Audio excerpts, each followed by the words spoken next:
कत्तलीसाठी घेऊन जाण्याच्या तयारीत असलेल्या तब्बल 133 गवंसांना बांधून ठेवणाऱ्या 2 आरोपींना स्थानिक गुन्हे शाखेच्या पथकाने ताब्यात घेतले असून यात 49 वर्षीय बालगोपाल दुरुक्कर, 27 वर्षीय लोकेश दुरुक्कर दोन्ही राहणार आंबेडकरवाड शहापूर येथील आहेत। या कारवाईत 133 जनावरांपैकी 11 जनावरांना वाहनात कोंबून ठेवण्यात आले होते। स्थानिक गुन्हे शाखा भंडाराचे पोलीस हवालदार यांना मिळालेल्या गोपनीय माहितीवरून सहाय्यक पोलीस निरीक्षक तुरकुंडे यांच्या पथकाने आंबेडकरवाड शहापूर येथील बालगोपाल दुरुक्कर यांच्या जुन्या घरासमोर धाड टाकली। या धाडीत या दोरखंडाने बांधून ठेवलेले 133 जनावरे दिसून आले। त्यापैकी 11 जनावरे एका चारचाकी वाहनामध्ये कोंबले होते।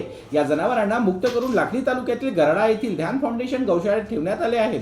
दोन्ही आरोपी विरुद्ध जवाहरनगर पोलीस ठाण्यात गुन्हा नोंद करण्यात आला असून या कारवाईत 133 जनावरांसह 14,50,500 रुपयाचा मुद्देमाल जप्त करण्यात आला आहे। काल रात्री भंडारा स्थानिक गुन्हे शाखाने एक कारवाई केलेली आहे, ज्यामध्ये शहापूर गावामध्ये 133 जानवर त्यांनी रेस्क्यू केलेला आहे आणि यामध्ये 2 आरोपी आहे, बालगोपाल दुरुक्कर आणि त्यांचा मुलगा जे आहे लोकेश दुरुक्कर। आता गुन्हा दाखल झालेला आहे। याच्यानंतर या लोकांनी कुठून ते जानवर आणलेले होते, कोणत्या मार्केटमध्ये आलेले होते, कोण जे दलाल होता त्याच्यावर आम्ही कारवाई करणार आहे, त्यांना यामध्ये आरोपी करणार आहे। याच्या व्यतिरिक्त जे त्यांनी कार्य करण्याची, जे गुन्हे करण्याची पद्धती त्यांनी बदललेली आहे, त्यामध्ये काय बदल झालेली आहे, कोणते कोणते नवीन लोक या ट्रेडमध्ये आलेले आहेत, त्या सगळ्याचा आम्ही शोध घेणार आणि त्याच्यावर सगळ्यावर आम्ही कारवाई करणार।